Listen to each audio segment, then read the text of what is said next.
नमस्कार विद्यार्थी मित्रांनो, मी डॉक्टर संदीप तुमचं सगळ्यांचं माझं YouTube channel English Guru for all मध्ये स्वागत करतो।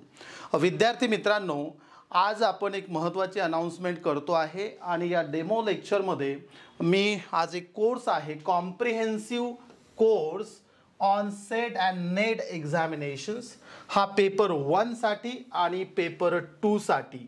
आणि आत्ताच्या या व्हिडिओमध्ये मी डिस्कस करणार आहे पेपर 1 चा सिलेबस आणि पेपर 1 टायटल बघा, general paper on teaching and research aptitude.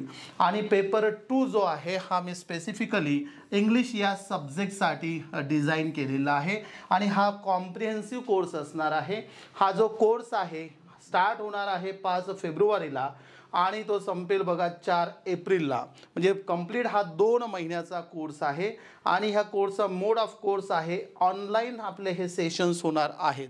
तर आपण आता डिस्कस करूया पेपर 1 सेट परीक्षा जी आहे महाराष्ट्र गव्हर्नमेंटची, म्हणजे महाराष्ट्रामध्ये जर तुम्हाला असिस्टंट प्रोफेसर म्हणून काम करायचं असेल तर तुम्हाला ही परीक्षा पास होणं गरजेचं आहे।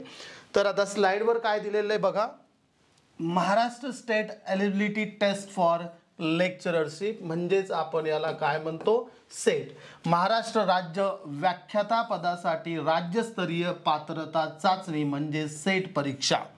आणि हे कोण कंडक्ट करतं तर SPPU university of Pune as a state agency. आणि आपण जे आता डिस्कस करणार आहोत सिलेबस तो आहे paper general paper on teaching and research aptitude. तर सुरुवात करूया एक ब्रीफमध्ये, या व्हिडिओमध्ये आपण समजून घेऊया एक्झॅक्टली पेपर 1 मध्ये कुठल्या पद्धतीने प्रश्न विचारले जाणार आहेत आणि तुम्हाला कुठल्या टॉपिक्सवर ते फोकस करायचं आहे। आता पेपर 1 हा का घेतला जातो याचं शॉर्टमध्ये बघा, हे जे वर्ड्स आहेत बघा, teaching and research capabilities of the students, म्हणजे जो कॅन्डिडेट आहे त्याला टीचिंग फील्ड असेल आणि दुसरं काय रिसर्च फील्ड असेल, याच्याविषयी काय नॉलेज आहे हे टेस्ट करण्यासाठी हा पेपर घेतला जातो। आता यामधले आपण वेगवेगळे टॉपिक इथे बघणार आहोत। युनिट नंबर 1 काय आहे, टीचिंग ॲप्टिट्यूड, तुमचा अप्रोच काय आहे टीचिंग फील्ड विषयी, त्यावर ते काही प्रश्न विचारले जातात।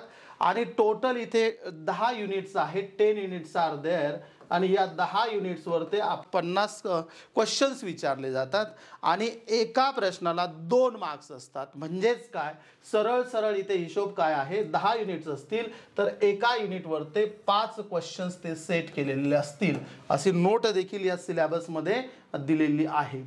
आता बघा unit number 1 teaching aptitude, teaching यामध्ये बघा टीचिंगचं काय, मग कशावर ते फोकस करायचं आहे, टीचिंग ही कॉन्सेप्ट काय आहे, टीचिंगचे ऑब्जेक्टिव्स काय असतात, लेवल्स ऑफ टीचिंग काय आहे, जसं की मेमरी असेल, अंडरस्टँडिंग असेल, रिफ्लेक्टिव्ह असेल, कॅरेक्टरिस्टिक्स अँड बेसिक रिक्वायरमेंट्स काय आहेत टीचिंग फील्डमधल्या, हे आपल्याला माहिती असणं गरजेचं आहे। नंबर 2 बघा इथे काय दिलाय sub point, learners characteristics, characteristics of adolescent and adult learner, जसं की अकॅडमिक असेल, सोशल असेल, इमोशनल असेल अँड कॉग्निटिव्ह इंडिव्हिज्युअल डिफरन्सेस। म्हणजे फोकस हा 2 ठिकाणी आहे, म्हणजे ॲज अ टीचर म्हणून तुमचं काय फोकस केला पाहिजे आणि तुम्हाला स्टुडंट्सची देखील सायकोलॉजी माहिती असणं गरजेचं आहे, तर यावर ते फोकस केलेलं आहे युनिट नंबर 1 मध्ये।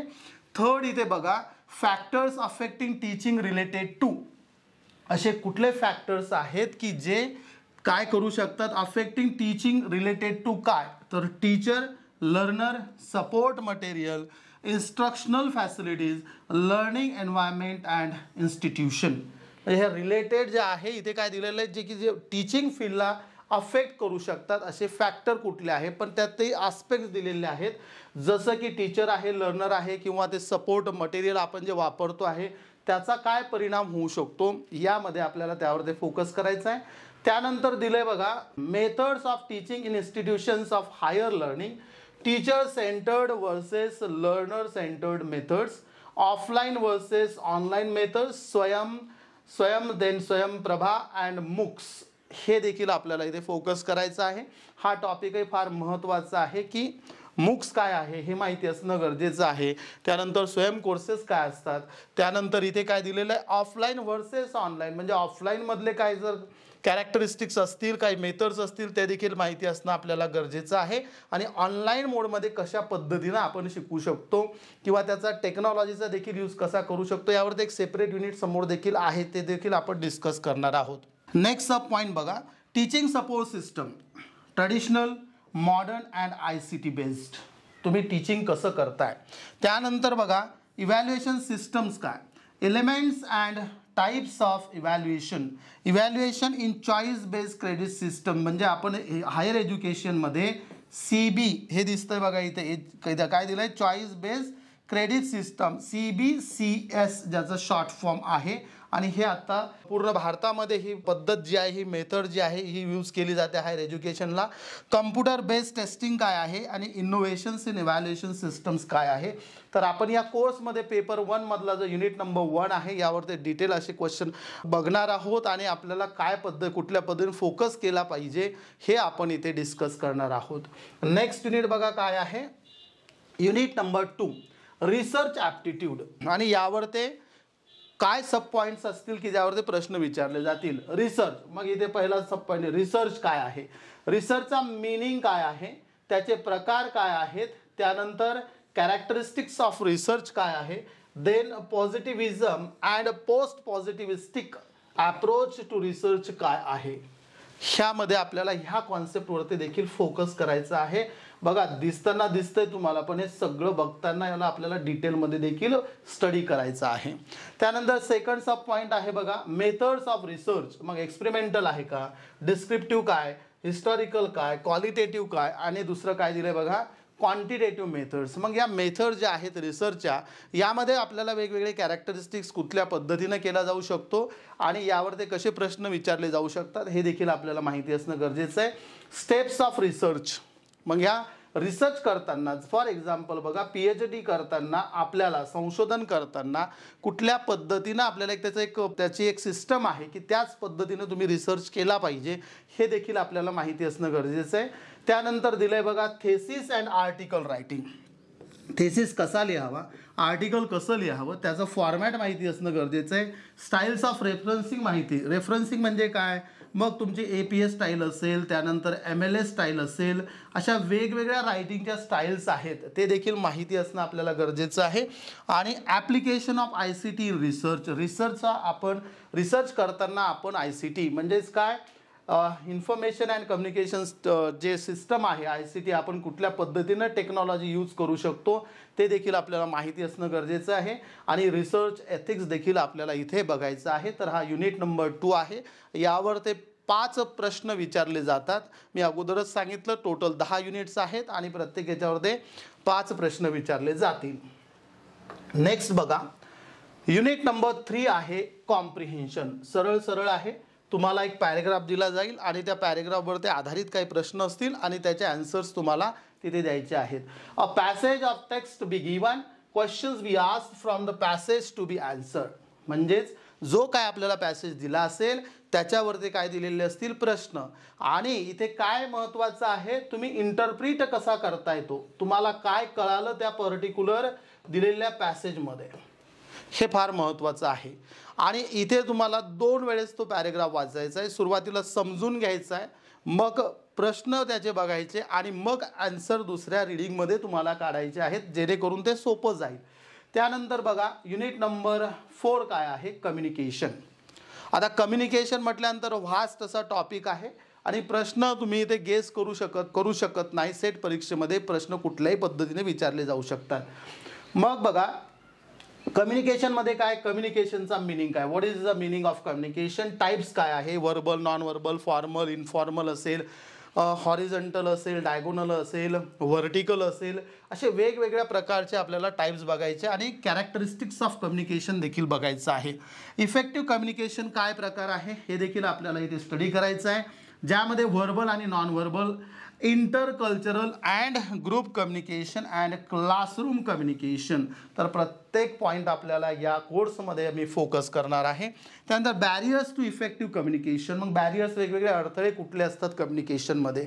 आता मी या व्हिडिओमध्ये बघा इथे स्मार्ट बोर्डचा यूज करून तुम्हाला शिकवतोय, परंतु या केसमध्ये लक्षात घ्यायचं आहे आपल्याला की अचानक जर आता लाईट गेली तर हे बंद पडेल, बरोबर. मग ते काय झालं, बॅरियर टू इफेक्टिव्ह कम्युनिकेशन. त्यानंतर बघा मास मीडिया अँड सोसायटी, तर युनिट नंबर 4 मध्ये अशा पद्धतीने आपल्याला हे वेगवेगळ्या गोष्टी फोकस करायच्या आहेत. नेक्स्ट युनिट आपण बघणार आहोत विद्यार्थी मित्रांनो. युनिट नंबर 5 काय आहे, तर mathematical reasoning and aptitude, types of reasoning. मग व्हेन डायग्राम असतील, वेगवेगळ्या पद्धतीनं तुम्हाला इथे प्रश्न रिलेटेड टू मॅथ्स जे आहे ते विचारले जाऊ शकतात. नंबर सिरीज असेल बघा, लेटर सिरीज असेल, कोड्स अँड रिलेशनशिप्स असेल, त्यानंतर मॅथमॅटिकल ॲप्टिट्यूड, फ्रॅक्शन असेल, टाइम अँड डिस्टन्स असेल, रेशो असेल, त्यानंतर प्रपोर्शन अँड पर्सेंटेज आहे, प्रॉफिट अँड लॉस आहे, इंटरेस्ट अँड डिस्काउंटिंग आहे आणि ॲव्हरेजेस. इथे त्यांनी पॉईंट्स सब पॉईंट्स दिलेले आहेत की तुमचा फोकस कशावरती असायला पाहिजे.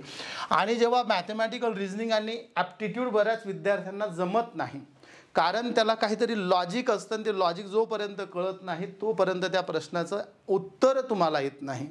म्हणजे यामध्ये वेगवेगळं आहे, जसं की एक फॉर्म्युला आहे बघा, n+1 किंवा n-2 असे एक सिस्टम, n-1 नॉट 2. इथे जे आहे n मीन्स कुठलाही नंबर जर घेतला, एक एक्झाम्पल सांगतो तुम्हाला. आता 3चा वर्ग किती, आपण जर ते 3 × 3 9, बरोबर. यामध्ये मी एक ॲड करायचा आणि नंबर सिरीज इथं दिले बघा, असं करतात काही वेळेस. फॉर एक्झाम्पल आणखीन बघा, 4चा आपण इथे घेतलेला आहे वर्ग आणि त्यामध्ये एक ॲड केला तर तो किती होतो बघा, 17. त्यानंतर तुम्हाला दिला आहे 25 म्हणजे 5चा वर्ग प्लस 1, इथे किती झालं आहे 26, म्हणजे इथे 26 लिहायचं आहे आणि नेक्स्ट नंबर तुम्हाला आयडेंटिफाय करायचा आहे. मग यामध्ये तुम्हाला कळलं पाहिजे की 9चा हा जो आहे 9 3चा स्क्वेअर आहे आणि त्यामध्ये एक ॲड केलेला आहे, म्हणजे समोरचा जो आहे हा तुमचा नंबर येईल बघा 36 + 1, so the number will be 37. म्हणजे हे एक नंबर सिरीजचं एक तुम्हाला साधं एक्झाम्पल दिलं, कुठल्या पद्धतीनं प्रश्न विचारले जाऊ शकतात. नेक्स्ट आपण बघणार आहोत युनिट नंबर 6. युनिट नंबर 6 आहे लॉजिकल रिझनिंग. आता लॉजिकल रिझनिंगमध्ये काय विचारले जातील, बरेचसे सब पॉईंट्स तुम्हाला इथे दिसतील बघा. Understanding the structure of argument form, then structure of categorical propositions, then mood and figure, formal and informal fallacies, uses of language, connotations and denotations of terms, classical square of opposition. त्यानंतर काय बघा, evaluating and distinguishing deductive and inductive, what is that, reasoning. इथे टायटलच काय दिलंय बघा ना, logical reasoning. म्हणजेच काय, ज्या विद्यार्थ्याचं लॉजिक डेव्हलप झालेलं असेल तोच विद्यार्थी असे प्रश्न काय करू शकतो, सॉल्व करू शकतो. मग इथे त्यानंतर काय दिलंय बघा, यामध्ये देखील व्हेन डायग्राम वगैरे दिलंय बघा. मॅथमॅटिकलमध्ये येऊ शकतं, परंतु इथे देखील काय दिलंय, Venn diagram, simple and multiple use of establishing validity of arguments. त्यानंतर इथे एक हा पॉईंट राहिला बघा, ॲनालॉजी जो आहे. त्यानंतर Indian logic, means of knowledge. त्यानंतर काय दिलेलं आहे, प्रमाणस. मग इथे प्रत्यक्ष, परसेप्शन. त्यानंतर काय दिलं आहे, अनुमाना म्हणजे इन्फरन्स. त्यानंतर काय दिलेलं आहे, उपमाना म्हणजेच काय, कंपॅरिझन. शब्दा म्हणजेच काय, व्हर्बल टेस्टिमोनी. आणि दिलेल्यानंतर बघा implication and what is the last one, non apprehension. ह्या कॉन्सेप्ट्स आपल्याला लॉजिकल रिझनिंगमध्ये समजून घ्यायचे आहेत आणि ते यूज करून आपल्याला यावरती आधारित प्रश्न सॉल्व करायचे आहेत. नंतर बघा स्ट्रक्चर अँड काइंड्स ऑफ अनुमाना म्हणजेच काय, इन्फरन्स असेल, इनव्हेरिएबल रिलेशन असेल आणि बाकीचं काय आहे शेवटचा पॉईंट, फॅलसीज ऑफ इन्फरन्स. तुम्हाला ह्या कॉन्सेप्ट जरी वाटत असेल फार टिपिकल आहेत, परंतु जेव्हा तुमच्यासमोर प्रश्न येईल, क्वेश्चन येईल, तेव्हा लक्षात येईल तुमच्या की तुमचं लॉजिक यूज करून तुम्ही ते प्रश्न कसे सॉल्व करू शकता. यानंतर एक जो व्हिडिओ आहे तुम्ही सेट आणि नेट या प्लेलिस्टमध्ये बघा आणि तुम्हाला तिथे कुठल्या पद्धतीने प्रश्न विचारले जाऊ शकतात आपण ते देखील तिथे डिस्कस केलेलं आहे. नेक्स्ट युनिट बघा, युनिट नंबर हे आहे 7, डेटा इंटरप्रिटेशन. हा एक फार चांगला टॉपिक आहे. डेटा इंटरप्रिटेशन म्हणजे काय, sources, acquisition and classification of data, quantitative and qualitative data, graphical representation जसं की बार चार्ट असेल, हिस्टोग्राम असेल, पाय चार्ट असेल, टेबल चार्ट असेल आणि लाईन चार्ट असेल किंवा मॅपिंग ऑफ डेटा देखील तुम्हाला यावरती प्रश्न विचारले जाऊ शकतात. म्हणजे बार ग्राफ दिलेला असेल, एखादा डेटा असेल, त्यावर आधारित हे प्रश्न असतात. त्यानंतर बघा डेटा इंटरप्रिटेशन कुठल्या पद्धतीनं करायचं आहे आणि डेटा अँड गव्हर्नन्स म्हणजे दिलेला डेटा व्यवस्थित स्टडी करून त्यावर आधारित जे प्रश्न आहेत ते आपल्याला इथे सॉल्व करायचे आहेत. त्यानंतर बघा युनिट नंबर, या अगोदर आपण युनिट नंबर 8 आहे इन्फॉर्मेशन अँड कम्युनिकेशन टेक्नॉलॉजी. हे बघा ICT, अगोदरही आपण ICTचं बघितलेलं आहे. तर ICT मध्ये काय विचारलं जाऊ शकतं? ICT general abbreviations and terminology. त्यानंतर basics of internet, intranet, email, audio and video conferencing, digital initiatives in higher education and ICT and governance. म्हणजे इथे आपण कुठल्या पद्धतीनं यूज करू शकतो. फॉर एक्झाम्पल आता PDF बऱ्याच वेळेस काय होतं, PDF जी फाईल असते, आपण जेव्हा PDF लिहितो, हे लिहिण्याची देखील काय पद्धत आहे, हे बऱ्याचशा गोष्टी आहेत ज्या तुम्हाला इथे समजून घ्यायच्या आहे. जसं की इंटरनेट रिलेटेड काही कॉन्सेप्ट असतील त्या देखील आपल्याला इथं समजणं गरजेचं आहे. तर यामध्ये आपण त्यावरती फोकस करणार आहोत आणि आपल्याला काय माहिती असणं गरजेचं आहे हे देखील इथे आपण डिस्कस करणार आहोत. नेक्स्ट आपण बघणार आहोत विद्यार्थी मित्रांनो unit number 9 people development and environment. मग यावर प्रश्न कसे असतील, यामध्ये काय काय दिले बघा. Development and environment, millennium development and sustainable development goals, sustainable टिकाऊ डेव्हलपमेंट ज्याला म्हणतो आपण, ह्युमन अँड एन्व्हायरमेंट इंटरॅक्शन. इथे काय दिलंय बघा, anthropogenic activities and their impacts on environment. त्यानंतर दिलंय बघा एन्व्हायरमेंटल इश्यूज जे आहेत, त्यानंतर impacts of pollutants on human health काय आहे, त्यानंतर नॅचरल अँड एनर्जी रिसोर्सेस कुठले कुठले आहे, जसं की सोलर, विंड एनर्जी, त्यानंतर सॉईल आहे, हायड्रो आहे, जिओथर्मल आहे, बायोमास आहे, न्यूक्लिअर आणि काय दिलंय अँड फॉरेस्ट. इथले जे टॉपिक आहेत बघा हे इन्व्हायरमेंटल इश्यूजचे, हे देखील बघायचे सगळ्यांना, हे आपण इथे फोकस करणार आहोत. त्यानंतर natural hazards and disasters mitigation strategies, इथे आपल्याला त्यावरती देखील फोकस करायचं की हजार्ड्स जे आहे, डिझास्टर जे आहे, जसं की अर्थक्वेक आहे. आता एक लक्षात घ्या, यावरती फोकस काय कशासाठी करायचं आहे आपल्याला, की कुठल्या पद्धतीनं आपण या गोष्टींचा माहिती असणं गरजेचं आहे, नॉलेज विद्यार्थ्याचं हे. आणि हे कशासाठी आहे, कारण teaching field is associated with what society also. म्हणजे आपण असं म्हणू शकत नाही मला एवढं शिकवता येतं आणि तेवढंच मला पाहिजे. लक्षात घ्या, सेट आणि नेट असेल पेपर 1 ठेवण्यामागचं कारण आहे त्या विद्यार्थ्याचा त्यातनं अप्रोच लक्षात येतो आणि त्याला बाकी हे जेवढे टॉपिक युनिट्स दिलेले आहेत त्यातील माहिती किती आहे. त्यानंतर बघा एन्व्हायरमेंटल प्रोटेक्शन ॲक्ट जो आहे, म्हणजे national action plan on climate change, international agreements efforts, Montreal protocol, Rio summit काय आहे, कन्व्हेन्शन ऑन बायोडायव्हर्सिटी काय आहे, कायटो प्रोटोकॉल काय आहे, देन पॅरिस ॲग्रीमेंट काय आहे, त्यानंतर इंटरनॅशनल सोलर अलायन्स काय आहे. तर यामध्ये आपण ह्या सगळ्या सब टॉपिक्सवरती फोकस करणार आहोत. आता नेक्स्ट बघूया, दिस इज द लास्ट युनिट. काय दिलेलं आहे पेपर 1 मधलं, हायर एज्युकेशन सिस्टम काय आहे. मग यामध्ये तुम्हाला UGC असेल, त्यानंतर इथे नावं येतीलच पुढे बघा, त्यानंतर AICT असेल, म्हणजे यांची माहिती असणं गरजेचं आहे. हायर एज्युकेशन सिस्टम काय आहेत, तर जसं की आता बघा institutions of higher learning and education in ancient India, त्यानंतर evolution of higher learning and research in post independence India, त्यानंतर oriental conventional and non conventional learning programmes in India, professional technical and skill based education, value education and environmental education, policies, governance and administration. तर विद्यार्थी मित्रांनो 10 total तुमचे unit असणार आहेत आणि त्या 10 युनिट्सवरती total किती प्रश्न विचारले जातात, 50 प्रश्न असणार आहे. तर इथे बघा नोट काय दिला आहे, note 5 questions each carrying 2 marks are to be set from each mode. आणि म्हणजेच मी अगोदरच तुम्हाला सांगितलंय की 5 प्रश्न तुम्हाला प्रत्येक युनिटवरती विचारले जातील आणि 2 मार्क्ससाठी असणार आहे. तर विद्यार्थी मित्रांनो या व्हिडिओमध्ये आपण महाराष्ट्राची जी सेट परीक्षा आहे असिस्टंट प्रोफेसरसाठीची त्याचा पेपर 1चा आपण सिलेबस डिस्कस केलेला आहे. जर विद्यार्थी मित्रांनो कुणी जर इंटरेस्टेड असेल तर नक्कीच माझ्या या कॉम्प्रिहेन्सिव्ह कोर्सचा तुम्हाला फायदा होणार आहे. जर व्हिडिओ आवडला असेल लाईक करा, शेअर करा आणि चॅनलला सबस्क्राईब करायला विसरू नका. धन्यवाद.